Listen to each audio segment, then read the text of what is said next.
Hello YouTube. Today we're working on the golf cart.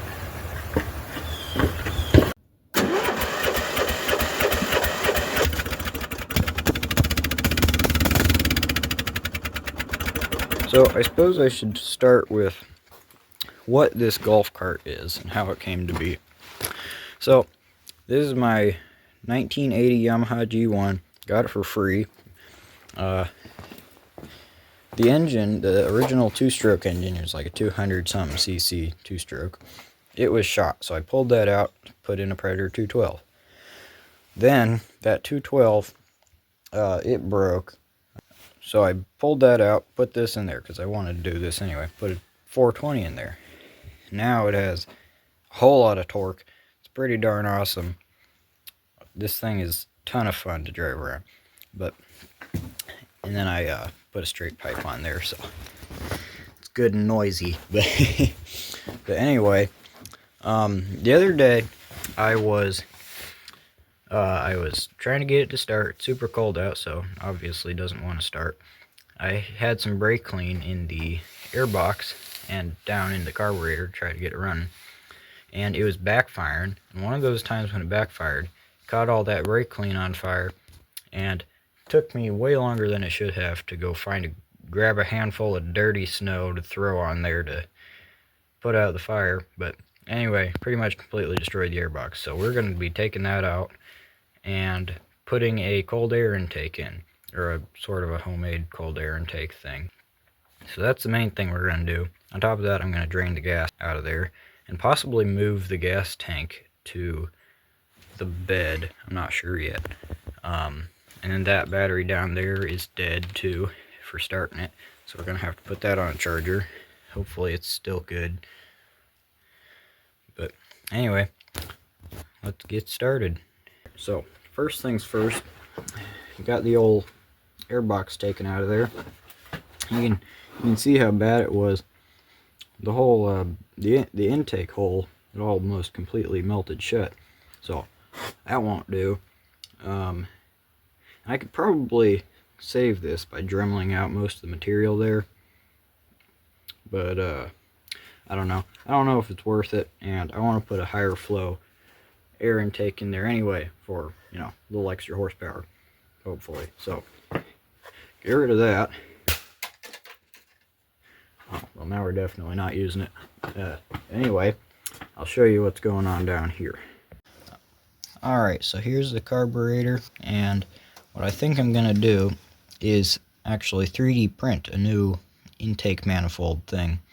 So what I'll do is I'll just make a big flange sort of thing with enough material here so that when you put the nut on, it won't bottom out before it starts tightening down the plastic. And then I'll just add some extra material here somehow so that I can easily wrap some of this foam filter material that I've got. I'll show you that later. I don't have it with me. And then I think I'll just hose clamp it down. I'll just wrap the filter material around there and hose clamp it down to the plastic, I think. You'll see what I mean once that part is printed. So I suppose I'll go work on designing that now.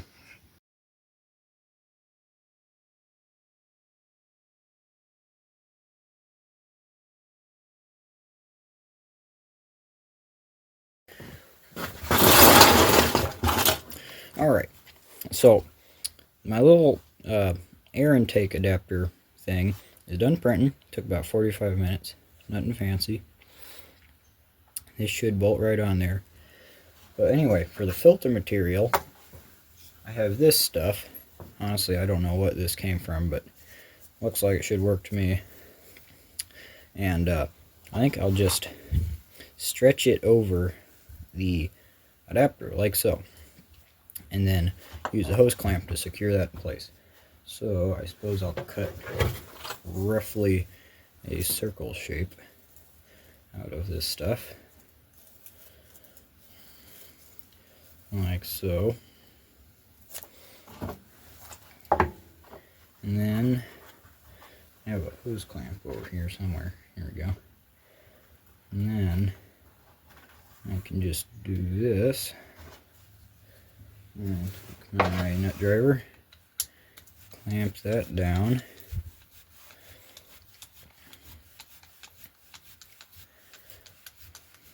And that should do it. I think that should work. Alright, let's go put this in the golf cart. Alright, so all the gas is drained out of the tank. And I'm going to have to... Oh, well, okay. Well, there all that goes.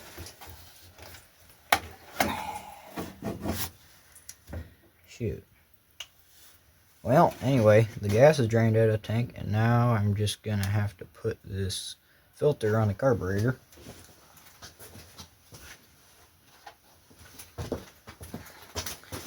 And clean up this mess. Oh well. Anyway, I should go on just like so. Yep. There we go. Alright.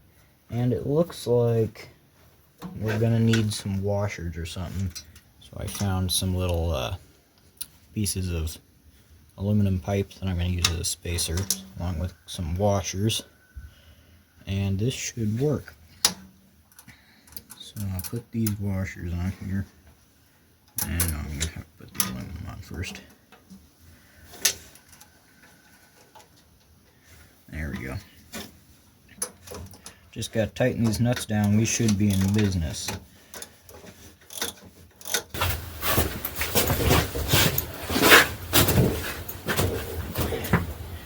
Alright, it is the next day.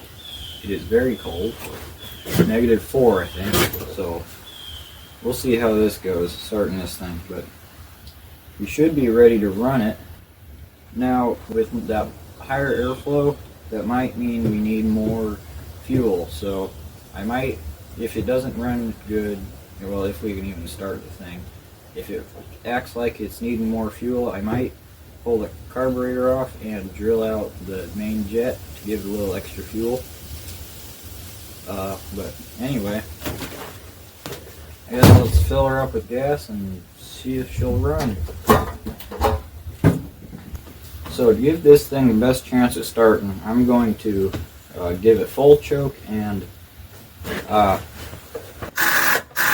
as you can hear, that little battery in there is very dead. So I'm gonna have to hook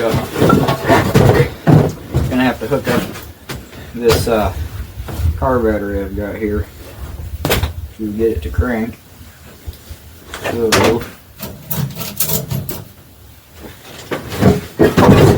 let's see how this goes.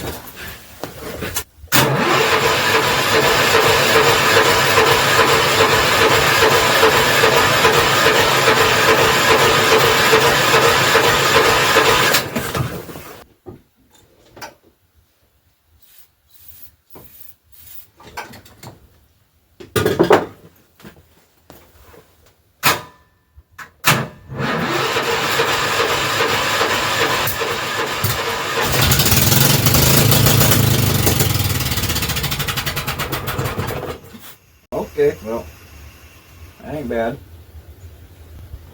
Well, we'll see if we can get it to run a little longer. Cool.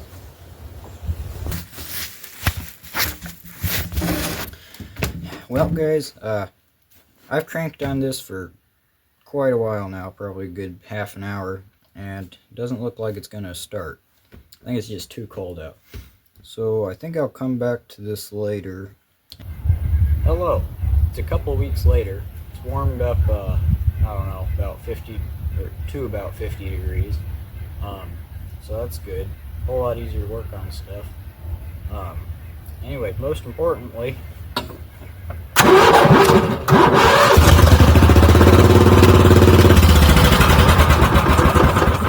golf cart runs. So, yay. Turns out the spark plug was fouled, so just threw a new one in there and it's good to go. Also, I should say, the air filter foams material stuff we put in there is no longer there because it sort of disintegrated with the starting fluid. For now, we'll just run it without a filter. It should be fine for a little bit. And I also deleted the governor I wish I'd shown the process of doing that, but it wasn't nothing too complicated. I just disconnected the governor arm linkages, stuck the throttle cable in this throttle cable clamp holder thing, and then I did the jankiest throttle cable attachment ever and just ran it directly to the throttle linkage, and used zip ties and wire crimps to hold it on there, and it works. So just got to make sure I don't over rev it and blow up the flywheel, but eventually I'll put a billet flywheel on there. For now it should be alright though, just have to be careful. So I suppose let's go take it for a rip. With just a little bit of choke, this thing starts right up pretty easy most of the time. Take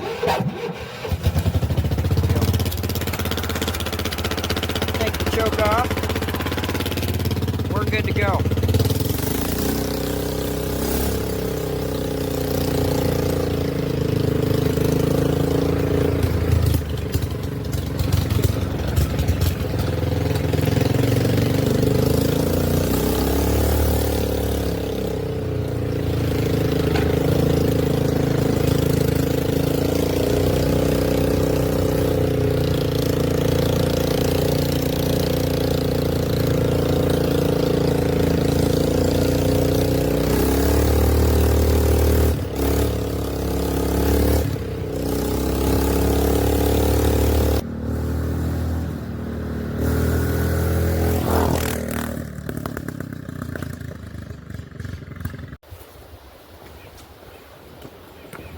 Okay guys, so I think that's gonna be the end of this video. No, I didn't do some of the stuff I said I was gonna do, like the differential, but I think it's good enough for now. Hope you enjoyed the video, and I'll see you next time.